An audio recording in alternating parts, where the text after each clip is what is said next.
Coming up, we're talking to Agiga about the EchoVision glasses, and we're not cancelled.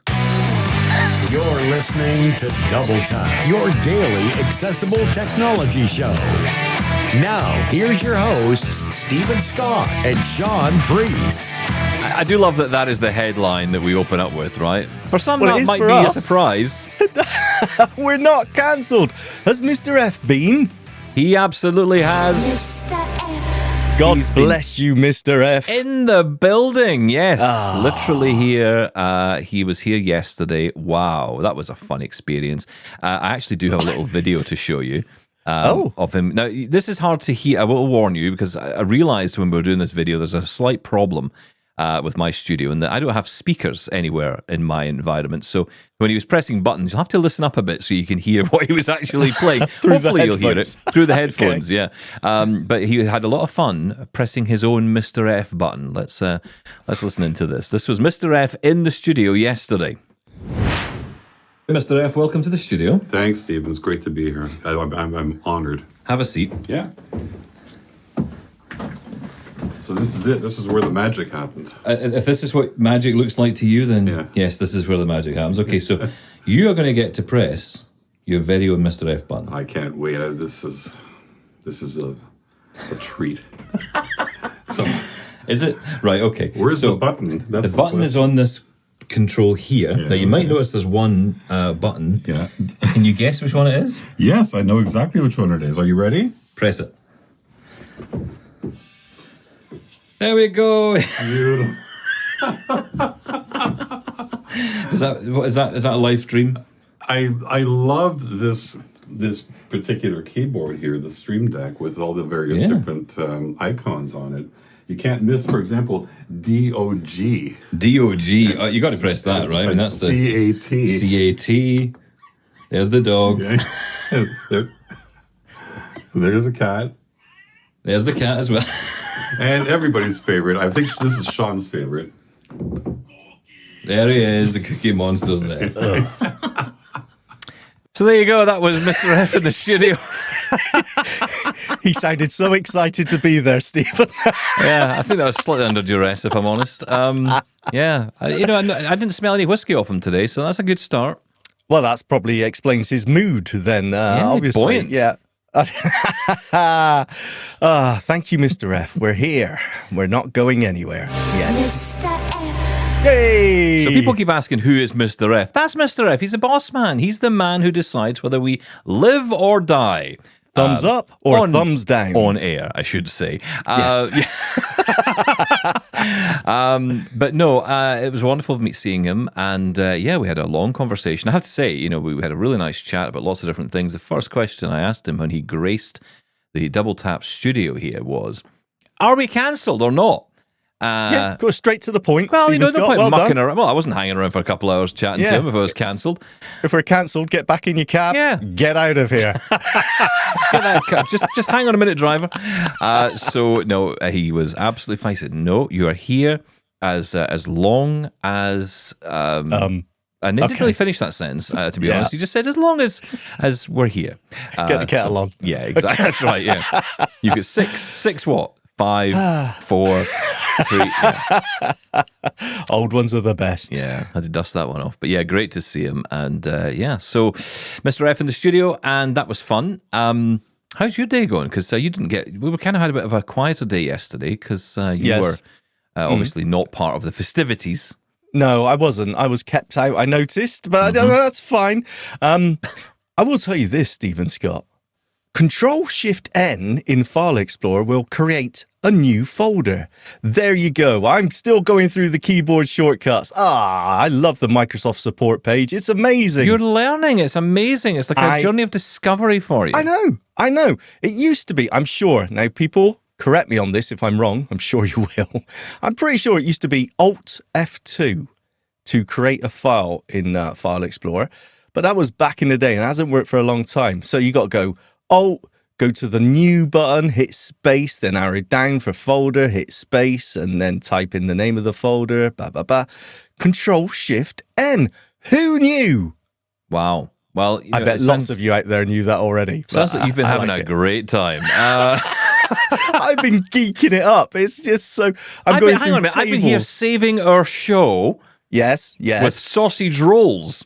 Well done. The best of British. The best of British. I gave him a steak bake. I taught him everything there is to know about Britain. Basically, whatever you can think of to eat is fried. And, everything from Greg's the Bakery. Yes. Absolutely. Gave him the finest cuisine, including hot yum-yums, by the way. And if you don't know what hot yum-yums are, our American and Canadian friends, you don't know how to live. Lived, honestly. It's funny. We were talking about poutine yesterday on AMI Today, and how that should be a just, like cheddar cheese can only be made in cheddar, and champagne can only be made in Champagne, or wherever it is in France. And bread can only be made in bread. Yeah, well, you can't call chips and gravy, as we call it over here, you can't call it poutine unless it comes from Canada, apparently. That's what they're aiming for. It's the tariff fight back. I'm all for it, but I will say, chips and gravy, made in the UK first, years ago. Everyone knows that. I say elbows up for poutine, having no idea what I'm talking about, and probably get myself into all kinds of trouble. What's that? Oh, we're cancelled now, right? Okay, that's fine. Just checking in on that one. Yeah, probably cancelled now. Listen, shall we jump into the emails, because a couple of interesting conversations coming up today. Email. We get email. We get your email every day. Ding dong. Here's your mail today. Oosh. Oosh. Mr. F, Mr. F. I feel like there's some kind of kids' TV show there. Oosh. Oosh. Oosh. It's like a Norwegian TV program. I just don't know what's going on here. I feel like I'm watching Cassandra all over again. If you've been watching that weird show on Netflix, you'll know what I'm talking about here. And we have got the conversation coming up with the Agiga people. Going to be speaking with Xiaoran and Huasong, and also a user of the EchoVision glasses who's got plenty to say, Kevin Chow, who you will know well. Yep. That conversation we actually recorded at CSUN, but we're going to be airing it today on the show. So look out for that coming up a bit later. But yes, to the emails first, and it's Ryan. Stephen, Shaun, and double tappers. Hello. I want to pick up on a point that Negative Julian brought up. I think he may have misconstrued what you guys said. The glasses on their own actually are not the uniform. They're not part of the uniform on their own. They're a part of the uniform in conjunction with Granny Basher or a symbol cane or a dog. But on their own, no, you can be misconstrued quite easily. I agree, but he did say that the uniform was wearing the full uniform, glasses and white cane, or Granny Basher as I prefer to call it. I myself had an experience once when I went to see a friend who was allergic to dogs, and I put my Granny Basher in a bag. I had my bag with me. Stop saying that. And I came back home in a taxi, and the taxi guy didn't know I was blind, and just dumped me in the middle of the street. I didn't know where I was. I didn't have a clue if he'd even put me in the right place. I got out of the taxi. I shut the door, went to talk to him through the window, and he drove away. I had no idea where he was. Mm-hmm. So I then had to phone someone just to make sure I was where I was and make sure I was okay. And that was because there was no white cane visible, and I just had sunglasses on. If you pull the sunglasses up with me, it's very obvious I'm blind because I don't have eyes. It looks like I'm sleepwalking. So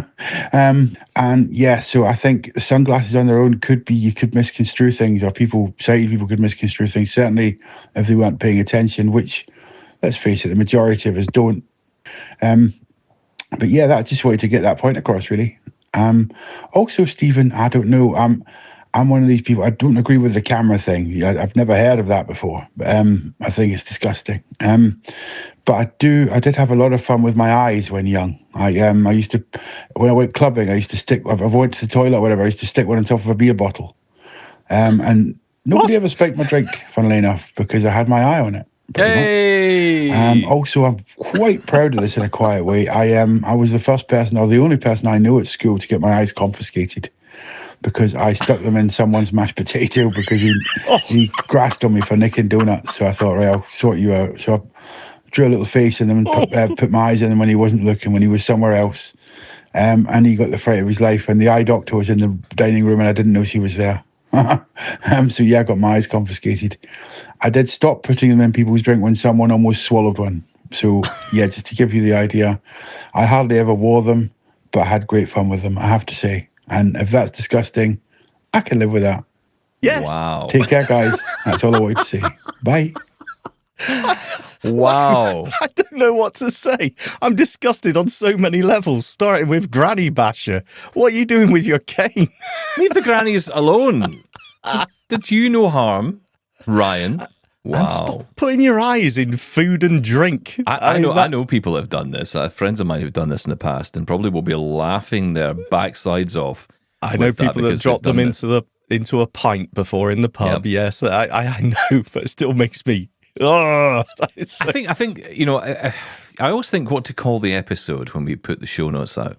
Oh yeah, I got my eyes confiscated is probably the best line I've ever heard in my life. You can't get better than that. Yeah, that's perfect. I've never heard that before. I got my eyes confiscated.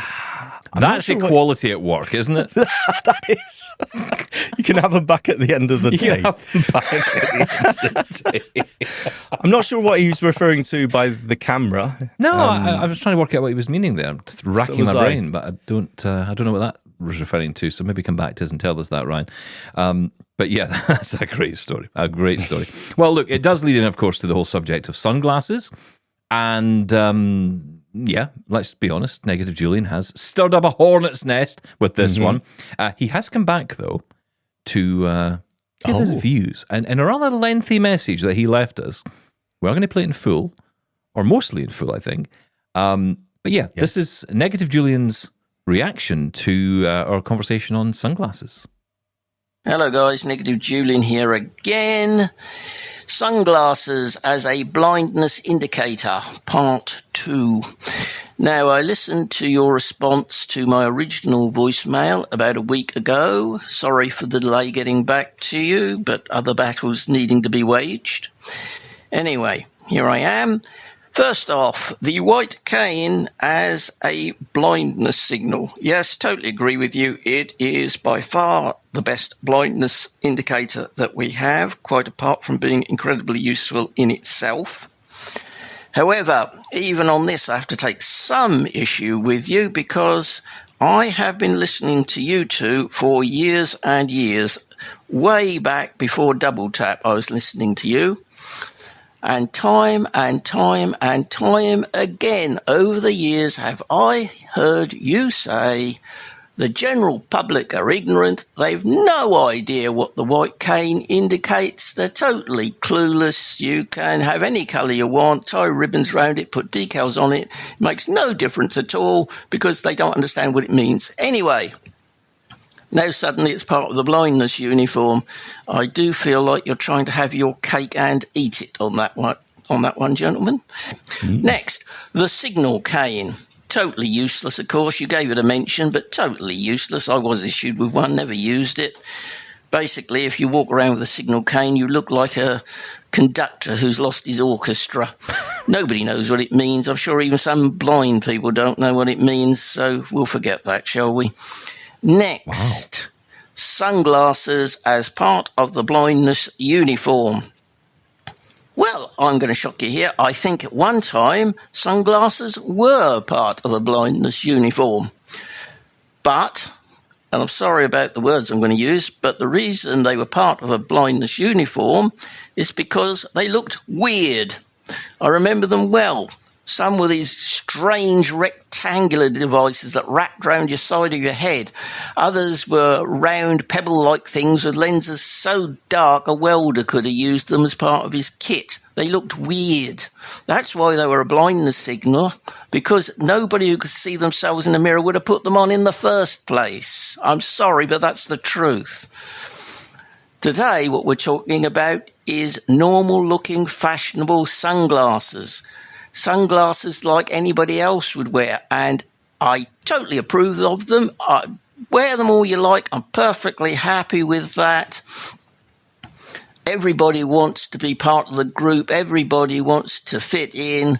We all want to be one of us rather than one of them. So go for it, I've no problem. Where the problem comes, where we fundamentally disagree is that you argue that wearing sunglasses, normal, fashionable sunglasses, reinforces the message of the white cane. Now, my argument is that it does exactly the opposite. Wearing sunglasses, normal, ordinary-looking sunglasses, undermines the message of the white cane. They make you look less blind, not more blind. And I'm going to give you an example of that. This is something actually I think probably underlies all that I'm saying. I have a titchy little bit of usable sight out of one corner of one eye. That's all right in fairly darkish conditions. But when I go out in bright sunlight, it disappears. It's like my optic nerves get overwhelmed and just faint. So I am in complete darkness in bright sunlight. So there's a very good argument for me wearing sunglasses outdoors. And occasionally I do. More often than not, I don't, but occasionally I do. Now, 2-3 years back, I was walking in the local area, down to the shops, down to the post office, whatever. On this occasion, I was wearing my sunglasses, which is unusual for me. And I'm walking down the road and a voice says, "Hello, Julian." And we start talking about the weather and all this. And straight away, I can tell there's something not quite right here. It's just the tonality of his voice, his hesitation, you know, the sort of thing. You know, there's something not quite right.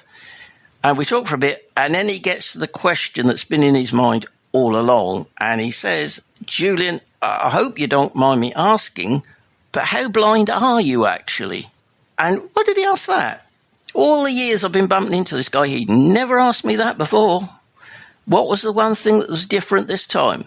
Answer, I was wearing the sunglasses. In his mind, the fact that the blind guy had put on some glasses must mean, well, he couldn't possibly be as blind as I always thought he was. Because otherwise, why would he put glasses on? Must be able to see something through them, surely. So, at the time I explained it all to him, I've no problem about all that. And we went on our way. But this really is what is at the bottom of my argument, that you think that putting sunglasses on when you're using the white cane reinforces the white cane. And I simply do not accept that. I don't believe it. I think the days when that was the case have gone now that we've got ordinary looking sunglasses. So that's my argument. I think one of the basic problems we have here is a complete lack of actual research. I've been on the internet and there's so little research about social attitudes to blindness and what people actually think. It's ridiculous. I can't find much. Can I issue a bit of a challenge to all those double tappers out there? How about you ask some sighted people 3 questions? And I don't mean the sighted people down at your local blindness club or anything like that. I mean your next door neighbours, the people you happen to meet in the shops, at work, if you're brave enough, the people on the train or on the bus. Though if you're living in England, they'll think you're weird and move away. But just ask them 3 questions. Question 1, if you see somebody walking down the street with a white cane, would you assume that they had a severe sight problem?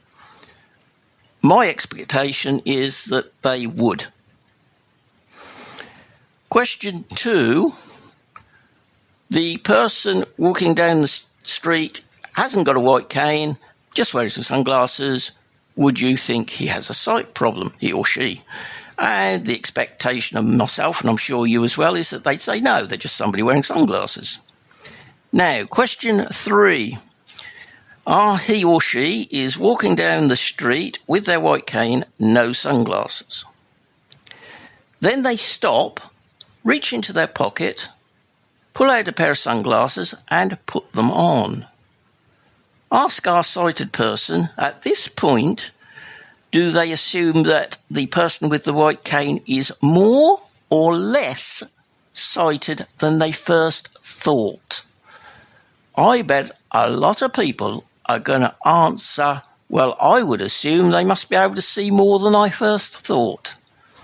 I bet there'll even be a few who will say, well, I think it must have been a con job. They can see all along. Must be able to. Why, otherwise they're putting the glasses on. So that's my challenge to all you double tappers.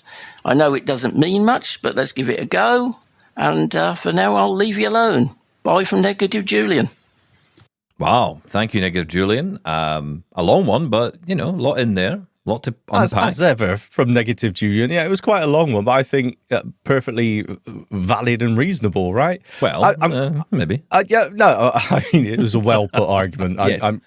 Well, we'll get to that in a second. Let me just say this, because I'm trying to remember all the points there. The point about having our cake and eating it, we'd love to, by the way.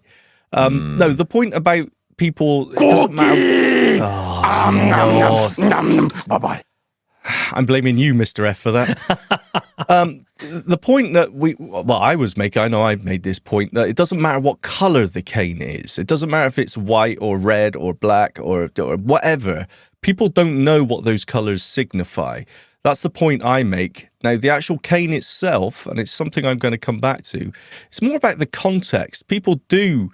If they see you with a cane, most people think that's something to do with a disability, right? And that's in the case of the white cane with the rollerball, definitely that's blindness. What we're talking about there, it doesn't matter what color it is. I think that still stands. What he was talking about at the beginning with, I've spent most of my time telling everyone that sighted people don't know anything about this stuff. They don't have a clue. I stand by that. Right? I mean, that is true. And two things can be true at the same time, right? So there are many, many people, I would say more people out there, who just don't have a clue, right? They just don't understand. Yeah, but when you're saying don't have a clue, I mean, I'm about talking blindness, about the cane, about a guide dog even. I mean, how many times have we heard going into... No, I don't agree with that. You just don't understand it. You cannot seem to correlate between... A guide dog, going into a store, someone saying that guide dog can't come in, or that dog can't come in here, and not realizing it's a guide dog. You seem to just assume that everybody should know that guide dog is what a guide dog is. And it's not true, because if it was true, they would let the dog in. No, the majority of people know. Even for those places, and we've all seen it as well, where taxi refusals are still a major issue, right? But we still see it today, where there's some supermarkets where we have videos where people have been thrown out. You can't bring your dog in here. But you know what happens in that case? The vast majority of people around them say, no, that's not right. It's a service dog. Of course, the dog can come in. Exactly, because the person who said get out doesn't know what the dog is for. The minority is what I'm saying. Yeah, now, minority then, but you're saying everybody knows, and that's what you said in the show. I'm holding you to your words, Shaun. Everybody, the majority. Okay, yes, there's a very small minority, and there's also a small minority. When I'm talking about the cane color, there's also a small minority who just don't even know, no matter what color it is, even if with a white cane, they still don't know what it is. Yeah, I've come across that once in my life. I have had so many people over my time twice actually think that my cane is a walking aid. You weren't wearing your sunglasses. That's right. I've only had worn my sunglasses. But the reason, and actually that comes up more, believe it or not, when it comes to assistance at airports, and not so much train stations, but certainly airports, where people will say, "Do you need that walking aid?" And they don't understand what the cane is for, right? So, look, I think we're kind of everything's fusing into one here for me, which is ultimately yes, a lot of people just don't know. When it comes to the sunglasses, to be perfectly honest, I don't think most people really know either way, to be perfectly honest, whether or not you can see or you can't see, or you're disabled or you're not disabled, or you have a walking issue or mobility issue. I don't think most people have a clue anyway. That's the truth of it. But when it comes to those who do have a clue or have an idea, I think most people probably look at someone walking down the street with a pair of sunglasses and a cane and assume they're blind. And I know, Negative Julian, you're sitting there shaking your head violently saying, no, this never happened to me. But it happened to me, and it's happened to me a lot. And actually, the perfect example that I would give are my neighbours. My neighbours are the perfect example of this. People who I've known for a long time, who approached me and said, I didn't know your vision was that bad. I'm so sorry. I mean, first off, why apologise? But okay, fine. Let's park that. But they assumed I could see more when I wasn't wearing my sunglasses. Now, I think that's partly driven by the fact that if there's any possibility or way that your vision looks, let's quote, normal, you don't look blind, that nonsense. Mm-hmm. In other words, that maybe my eyes aren't shaking as much that day. Maybe they've been able to make some kind of eye contact, even if it was, accidental. Accidental. Yes. You're looking to where the audio or the sound comes from, right? That's what you do. Yeah. I know many blind people who do that, who actually were kind of brought up, actually told, this is how you must behave. You Socialize, must try yes. and have eye contact. And exactly, socialize into. No, you can argue the good and the bad about that. But to my mind, that is partly a problem, because if you try and do that, if you are someone who tries to make eye contact, they will automatically assume you can see. The sunglasses kind of puts that block up. And for some, and yes, not all, of course there are people who will think, oh, well, he wears sunglasses, he can see more. Okay, fine. I mean, first off, who cares, right? That's the first thing. Who cares? I don't care. I know what I can see and what I can't see. I'm getting used to it. It's not been a fun ride, but I'm getting used to it. So I'm not going to care what other people think. I'm getting past that point of caring, because I'm about sick of the whole, let's deny ourselves, or, let's pretend we're something we're not. I'm getting tired of that, and I can't do it Nothing wrong with anymore. denial. I was there for a long time. It's great. And there are many still there, and I get it. I Yes. totally get it. But when you get out of the other side of it, there is a bit of a promised land, which is, It's true. you know what? I am what I am, as Gloria Gaynor, I believe, once said. And Popeye, I believe. Yes. Well done. All of one. I was going to do the voice, but I can't think of it. No, please don't. You know what? We could go on and on about this. I think a lot of this comes down to context as well, situational context. It may be different. But yeah, I'm going to say, I'm just going to, we'll have to agree to disagree. Julian, look, my this, but experience has I been think the it does opposite. reinforce. That's the truth. My experience has been the opposite. I find more people think I've no vision at all since I've started wearing sunglasses, versus people who assumed I had some level of vision. And I don't know if it's because of our own mannerisms, right? How we behave. If you've got a little bit of vision and you're trying desperately to see around you, people will look at that and they will see what you're doing, and they will think, well, if he's trying to look at something, he must be able to see something. I think it's all contextual and it's very individual. There are many people who I think it's perfectly obvious, because they have no vision at all, that they, will behave a certain way in their mannerisms, which is just part of who they are. And therefore people will just say, okay, that person's blind. I don't think there's a right answer or wrong answer to this. I think, it's ultimately, it's a very contextual thing. And again, I kind of wonder, look, maybe we need to look past this a little bit. I do think I know we talk about it as kind of partly a joke, but it's not a joke. I mean, it was part of a joke when we said, it's part of the uniform, the 1 ear bud in, the sunglasses, the cane. Yeah. But for me, that was something growing up. That was how people defined If you were going blindness. to a fancy dress party as a blind man, what would you wear? What would you grab? Sunglasses and a white I'd be stick. cutting my AirPods up right away to put one in, get my sunglasses. I will say that I totally agree with you, Julian, about the point about the silly glasses, because I had many of those kinds of things growing up. I wouldn't even want to wear them. Silly? You can't call them silly glasses. The total light blocking glasses. Oh, with no. little shields at the side. Yeah, were there was for those. a reason. Yeah, there were those as well. But Photosensitivity. there were plenty of examples over the years I tried. Often, again, technology solutions that were brought up. And oh my God, I mean, I looked like I should have been on the front page of a newspaper, convicted of some crime, because that was exactly why I looked. Yeah, thank you. Thanks, says the blind man. So I'll take that to the bank. But, they were just ugly, horrible things. And they just made me look like someone who committed a crime and should be arrested immediately for it. That's what they should be ugly. You're disabled, Stephen Scott. Everything you wear about your disability should be ugly. We should do the story. We should actually talk one day about that. Do you remember the little cars? I don't want to get into it today because it's too long a story, but do you remember the story of the little cars, the disability cars they had in the UK? I don't think if anywhere else in the world had this. No? Do you remember the three-wheeled cars? Yes. They actually gave disabled people, right? Yeah. People, obviously not blind people, but people who had mobility disabilities, they gave them disability cars. I can't remember the name of them. I think they were like a light blue colour. I remember that maybe they were all one colour, right? Council blue, I think it was called. And they had three wheels. So a three-wheeler car. And this was, essentially the car for disabled people. I mean, can you imagine doing that today? It's just unbelievable. But it is. I tell you what, we've a cheek to talk about uniforms, but yeah. Brings up an interesting conversation. This could be a total offshoot of this. The symbol cane, or the signal cane, as Julian called it there. Is that useful? I used that for a long time when I was low vision. Again, and it's I did individual. use it. And I did wave it in people's faces when I said, I can't see, I need some help or assistance, and they just didn't. And the white symbol cane actually did help to reinforce, hey, this is a disability. This isn't, he's forgotten his glasses. You know what gets me? I mean, Julian didn't work for you. I get it, right? But here's the thing. It kind of annoys me in a way, and this is not to you, Julian, but it kind of reinforces that thing, I think. And, it kind of brings up for me all those feelings I had, with partial sight. All these people who told me I wasn't blind enough or I wasn't sighted enough. And the problem is when you're in that situation, there's nothing you can do. If someone gives you something like a symbol cane, I was never offered a symbol cane. I went straight to long cane. But for people who did get offered it, they often felt very silly using it. Not all of them, obviously, but many people did because they felt like this was some kind of like middle ground thing, and would they understand what it was? And there was more interest in the cane than there was in anything else.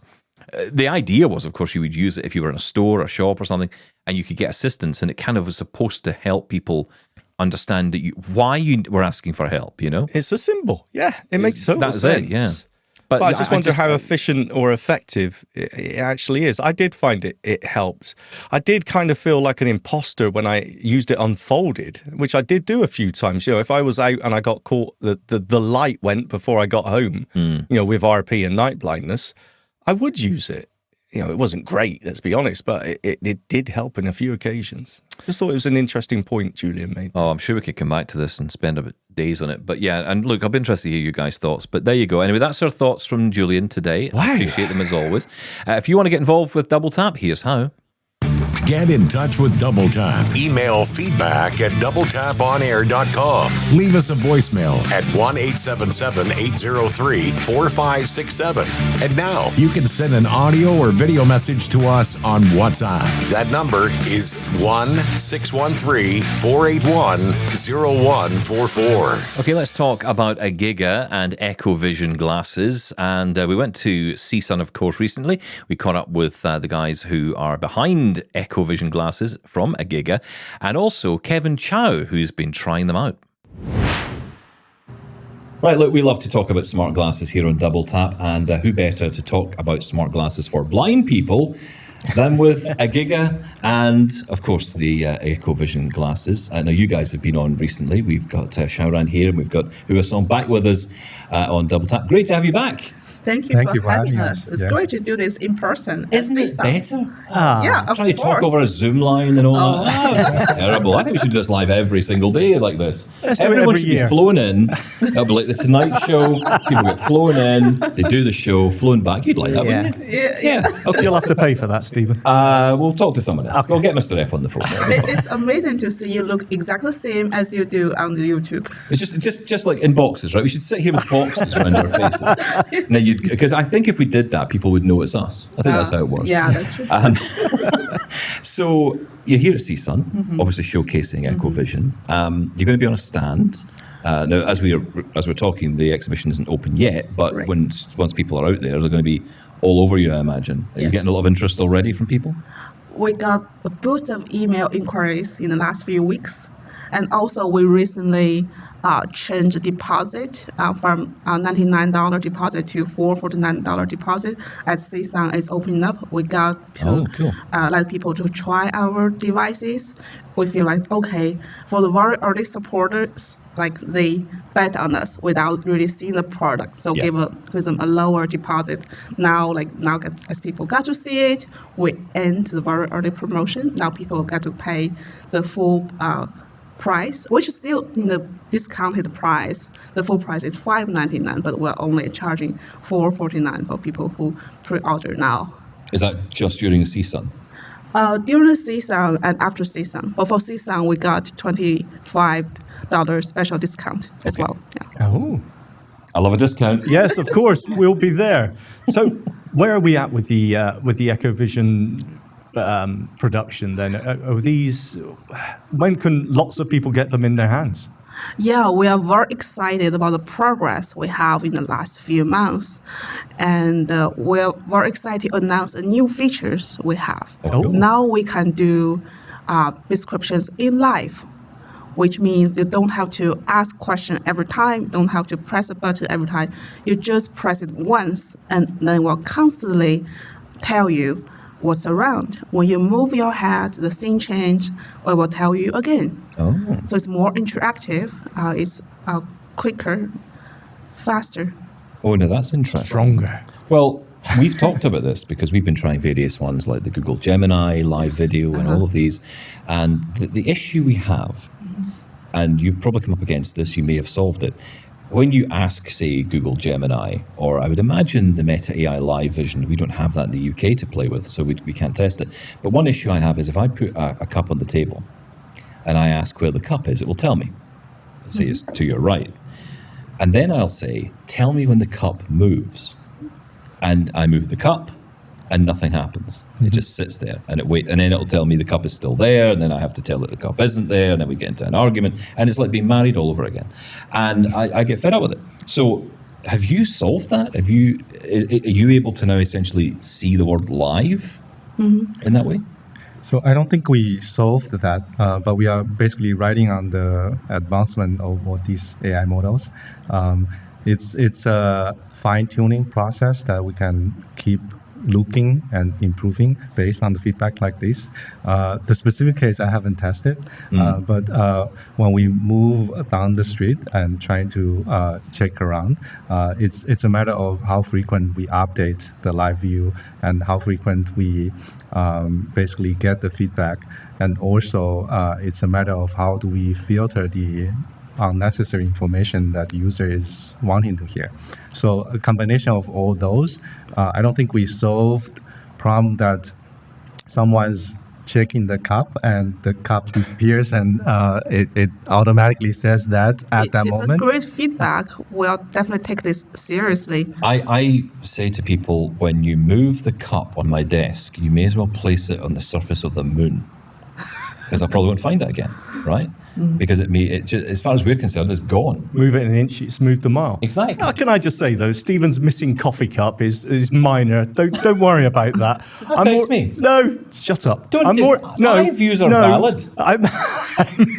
I'm more interested in, as you mentioned, mobility. If I'm walking down the sidewalk, I want to know, hey, tell me if I'm about to walk into a car that's parked on the sidewalk, or fall off a cliff. I don't know, whatever it may be. I don't know where I live. Are there many cliffs in Manchester, England?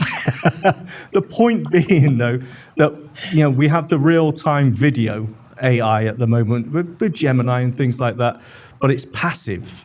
I need to ask it questions all the time. I want something proactive, something that's going to say, wait, don't go any further, there's a car in front of you or an object in front of you. I think that's the key thing. Never mind coffee cups. But are we there yet, though? Are we anywhere close to that? Or is that possible? So we are quite active and proactive answering whether we are passive question. Are we there in terms of the second we detect the cup is gone? We are not there yet. But we are very close. We are very close to detect the cup is gone, but it might be a 2 second delay. And is that because it's taking an image? So this isn't live video, is it?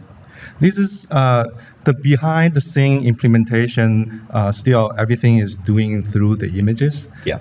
But that doesn't really matter to us as the user. What really matters is whether that answers the question: is the cup gone? Is it actually proactively showing the scene? Whether there's some object in front of you, things like that. There's two. It would appear to me, anyway. Two technical limitations here. One is the battery life on the device. Right. If it was continually rolling live video, that is going to have a massive impact on battery, which means it suddenly becomes a wired device. And I guess the other big issue is the cost of running live video. That's not a cheap enterprise, is it? So, you have to balance up, don't you, the what you can do and almost work with what you can do at the moment within the technical limitations. Right. Thank you for offering those concerns and suggestions already. Yes, there's trade-off of how frequent we update the thing, the image qualities, and also obviously there's impact on the user experience, how proactive it is, and also how long the battery lasts. It's really a difficult trade-off to make between all those things.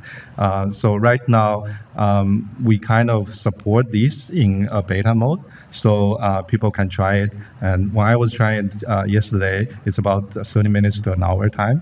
But after that, I still need to charge it while I'm trying it.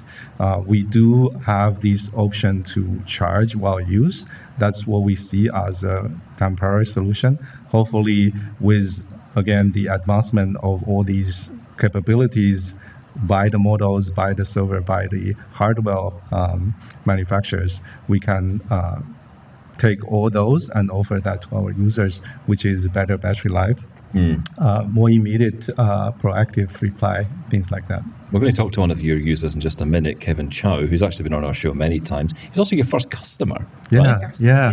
Great to have cool. him. Yeah, that's pretty cool. So we're going to talk to Kevin and get his experience. But we have had a lot of listeners get in touch following your first interview you did with us, saying, okay, I went to the website, I tried to pre-order, but where I live in the world, it was saying it wasn't sure if I'd be able to get it. Is it worldwide? Is it available worldwide? Oh, that's a good question. So when we start, we focus on the U.S. market first, because each country, they have different compliance and there are different regulations we have to follow. We have to go through the process. As of now, we can't commit to do all these countries at the same time. So that limits us to ship the product to a U.S. address only. Okay. Yeah. So if you're in Canada or the UK, Australia, Yeah. New Zealand, those countries... We do not limit the device got brought to a different country to be So used if you know there. a guy who's in the US who happens to be traveling through... Yeah, but we just can't sell to that you can't directly. sell them. Not yet. Not yet. Not we yet. do got so many requests internationally, Canada, UK, Australia, New Zealand, and so many other countries in Europe. And there are also people pre-order there as well. We noticed this as one day we got a warning saying you exceed the tax threshold for a country in Europe. It was like, where does that come from? And we said, okay, there are people pre-ordered from Europe.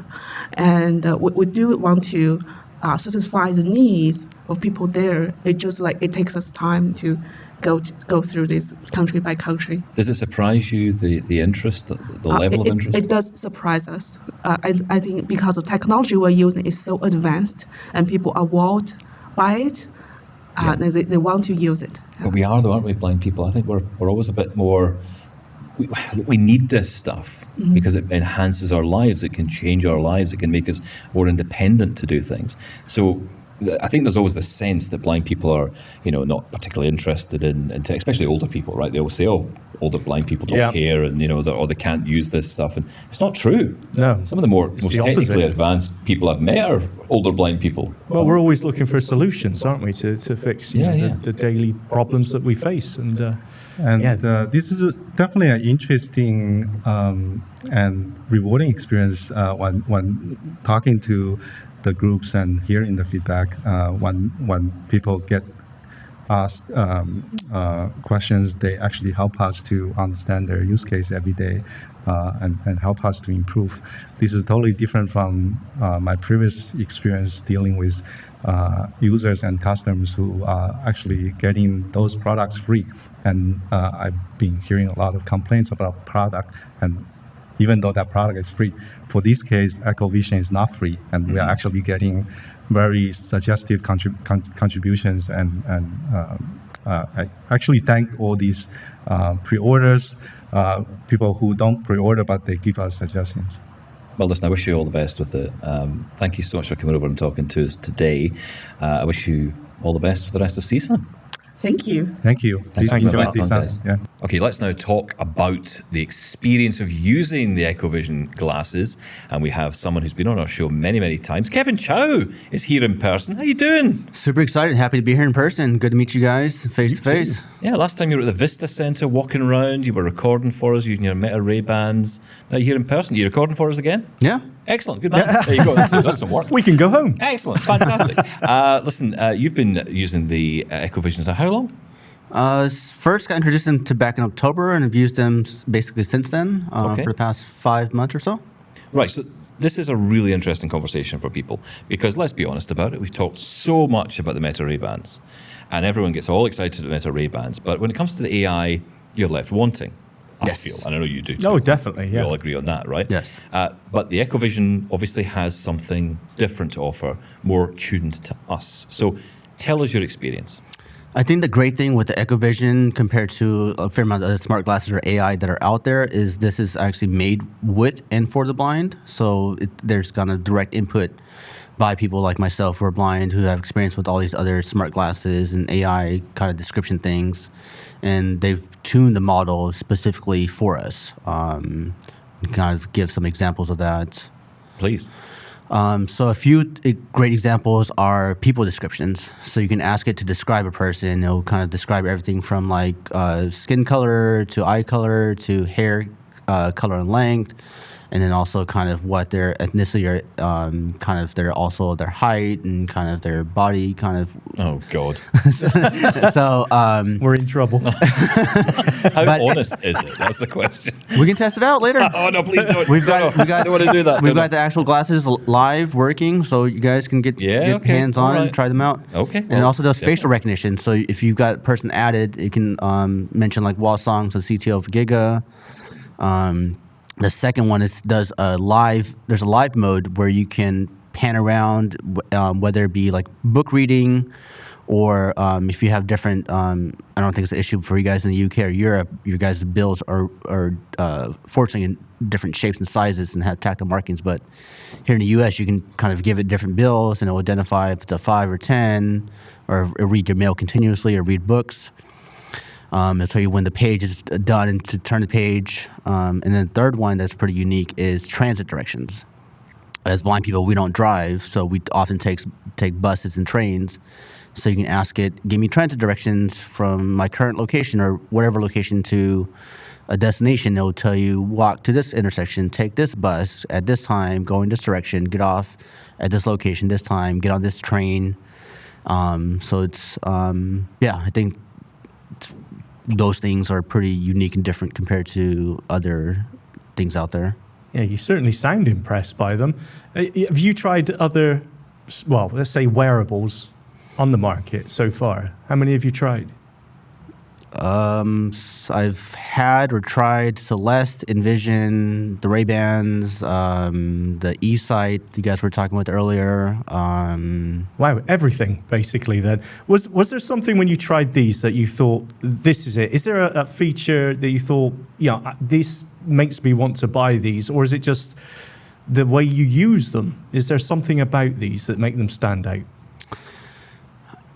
When I first encountered or experienced them back in October of last year, the thing that really excited me is they talked about being a platform that was going to work with kind of any app or API or kind of integrate with just kind of the ecosystem of what they were pretty open-ended. And then also that the fact that they have been working and they've really embraced that disability mantra of nothing about us without us and really value and input the feedback of blind people.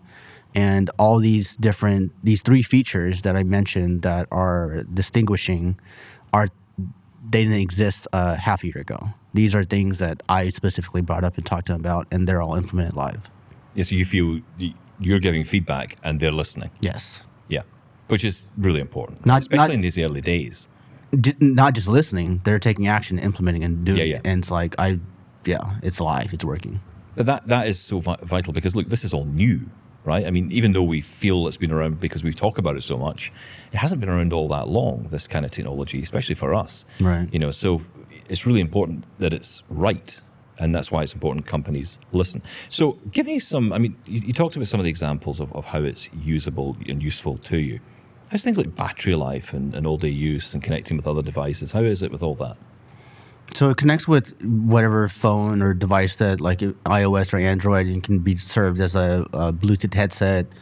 And then the battery life, we're still in the process of all these units are kind of handmade. So the fact of like stress testing or durability we're in the process of exploring. But there's it has a USB-C connection, so you can actually, if you want to use it like all day type of thing, have a battery pack that's a shape of a neckband. Oh, that's cool. Right. Yeah, I just saw that yesterday for the first time. I love that because how many times do you get these glasses? We got it with the Bose frames, remember? Yeah. And it had that horrible little weird connection that magnetized on the side. The magnetic pong. Yeah. I guarantee you'd lose it within a week. Yeah. And that was You- it. You call it Bose. Hey, can I get another one of those? Yeah. I'm blind. I don't know where it went. Come on, I want to just plug in USB-C. That's what everyone else is using, right? So, and you can keep it powered all day then. Yeah. So we have a neckband neckband battery pack that just connects and just a short USB-C to USB-C cable that can keep it powered for like a few days. And then also the case serves as similar to the Ray-Bans as a charger. That's cool. So is there anything, this is an unfair question, I apologize up front. What's on your wish list? What are you nagging them about next? What do you want them to implement? Do you get the impression that Kevin nags? No. Oh, yeah. Okay, sorry, I take that back. That was the inference there, Kevin. I'll stand up for you. Honestly, I mean, every feature, every wish thing I've come up with, they've been able to implement, and I'm just here at the conference kind of trying to talk with different people to see what their ideas are so we can get those implemented too. Yeah, Right. yeah. Well, that's the key, isn't it? Getting more people's views because someone's going to come up with an idea and go, hey, this is cool, right? We could do this and implement it in. Oh, actually, the one that we were talking about when we were walking down here is integration with Good Maps for indoor navigation. Oh, that would be genius. I absolutely love Good Maps. Yeah, me too. I used it so much on the journey over here, actually. Yeah. And it's so cool. But, I was pulling a suitcase in one hand, I had a cane in the other. I had I couldn't hold the phone up. Yeah. So, it makes absolute sense. That would be fantastic. Did you not get someone to pull your case? Oh, sorry. No, I didn't. Oh, right. That's So, what I did. they have those robotic AI suitcase things that you get follow robots. Yeah. Sorry, am I missing something? So did you hear about this robotic AI case? Yeah. This was so cool, right? Did you hear about this? No. So what happens is the robotic AI case goes alongside you, right? But then if someone tries to steal it at the airport, it runs away. It just wheels off. Now, I don't know where it goes. I don't know if it ever comes back. It but goes home. Just goes off, yeah. Just disappears off, gets the bus, jumps and goes home. Well, if you put a seat on top of it, I could just ride it about. That'd be perfect. There you go. Perfect idea. Do you think Agiga could do that? Yes. Well, We'll suggest we want a robotic suitcase with a seat on it and glasses. Okay, well, if you can feed Make that it back, happen. Kevin, that would Sure. be great. a little beyond the scope of wearable. Sit Put a on lanyard you on. want Put a it to lanyard on. it to wear you. Yeah. That's right, exactly. That's right. Listen, great to have you on the show. Great to meet you in person, Kevin. Thanks for coming over. Yeah, appreciate it. Thank you. It's Thanks, awesome. Kevin. So there you go. That was Kevin Chow there, and of course the guys from Agiga talking all about the new EchoVision glasses. I don't know. It's kind of reinterested me in that. Reinterested, is that a word? Yes. Interested me again in EchoVision. No, that wasn't. I mean, someone picked up on this the other day, saying I don't know if I was feeling good about it or not, but I don't know. That conversation did inspire me a little bit. Yeah, I totally agree with you. That's like, it was great just to listen to that again, because I kind of, you know what it is? I've got my fingers crossed so hard for this because I'm frightened that it's not going to deliver. I mean, but going off what Kevin's been saying, and he's been using it for months there. I'm definitely excited, and I can totally understand why people are so excited by this. I really hope so. Before we go, I want to very quickly try and play in this voicemail from Derry Lawler. Let's hear what he has to say on this. Hi guys, it's Derry here from Dublin. Hope you all keeping well. I just finished listened to a great YouTube video called Carry On Accessible. It's this girl called Carrie, Carrie, and she does a demonstration talking to the two founders of EchoVision Agiga glasses. And I must say I was pretty blown away with it. They did tell us it was pre-CSUN, so what you've seen is probably even a little bit better. But yeah, June, July, I think time we should see them. And I'm getting a set sent to my sister in Florida, and she'll post it to me in Ireland. But yeah, it looks incredible. Hopefully it'll work as well. I think, Shaun, you're right to be a bit doubtful. Or maybe you're not doubtful, but you came across a bit doubtful on the podcast that you're not sure how good they'll be because you got so disappointed with Meta like I did. Back in July when I bought Meta glasses, I thought they were brilliant.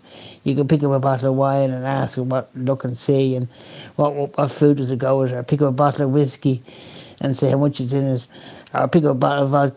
So there's a bit of a theme here. But anyway, I love that feature, and then it got killed, as you know. But and I don't think it's coming back, or not coming back the way we want it to. And I'm not paying the money for the EchoVision glass. I know they're getting a bad press. I think the price of them is probably correct for them to keep the thing going. I don't know if $500 or $400 is enough for the EchoVision to keep them going long term. But here's hoping they get good. Keep up the great work, and I'm enjoying the technical part of your podcast. It'd be great if you put chapters in so we could flick to them. Talk to you again soon. Here we go again. Thank you for that. Thank you, Derry. Appreciate it. And I mean, look, I think we're all rather excited about the possibility of these EchoVision glasses. I have to say it's a bit of a slow burner, but the interest is growing, no doubt. I just want to get my hands on a pair to try. I just want to try them. Like Kevin was talking about all these cool things. Listen, we're almost out of time. In fact, we are out of time. So we are back tomorrow. We've got plenty more to talk about, and we will get into more of your feedback, I promise. That coming up on tomorrow's Double Tap. Thank you, as always, for your feedback. Keep it coming. We'll catch you tomorrow. Goodbye, Shaun. Thank you. Bye-bye.